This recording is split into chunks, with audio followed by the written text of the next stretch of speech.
మనల్ని ఎవడు రాపేది. It's not about money. This is not about finance. This is not about records. This is about damn guts. We are here. We will stand by. We will serve justice.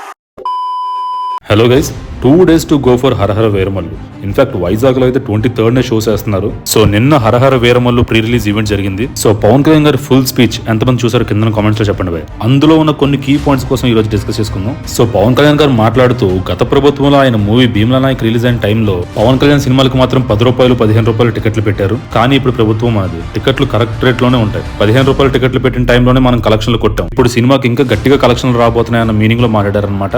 దాంతో పాటు హరహర వీరమల్లు అనేది ఒక fictional character. మనం ముందు వీడియోలో discuss చేసుకున్నట్టు ఇది ఒక 16th century back drop movie. ఆ టైంలో హిందువులుగా ఉండాలంటే కూడా ట్యాక్స్ వసూలు చేసేవారు. అలాంటి టైంలోనే ఒక పర్సన్ రివల్యూట్ అయితే ఎలా ఉంటుంది అన్నది మూవీ అన్నట్టుగా పవన్ కళ్యాణ్ గారు చెప్పారు. అంతేకాకుండా మూవీలో క్లైమాక్స్ ఫైట్ 18 minutes ఉంటుంది. అది స్వయంగా ఆయన కొరియోగ్రాఫ్ చేసినట్టుగా చెప్పారు. అండ్ రోజుకి 2 గంటలు ఆయన టైం ఇచ్చేవారంట. దాన్ని కూడా మూవీ యూనిట్ బాగా యూజ్ చేసుకున్నారన్నట్టుగా చెప్పారు. ఇలా చాలా పాయింట్లు ఆయన డిస్కస్ చేయడం జరిగింది. అందులో మీకు నచ్చిన పాయింట్ అయితే కింద కామెంట్స్ చేయండి. అండ్ అలాగే హరహర వీరమల్లు హిట్ అవుతుంది అనుకుంటున్నారా, ఫ్లాప్ అవుతుంది అనుకుంటున్నారు, కింద మీ ఒపీనియన్ కామెంట్ చేయండి. అండ్ అలాగే వెళ్తూ సబ్స్క్రైబ్ చేసుకోవడం అయితే మాత్రం మర్చిపోద్దు భయ్యా.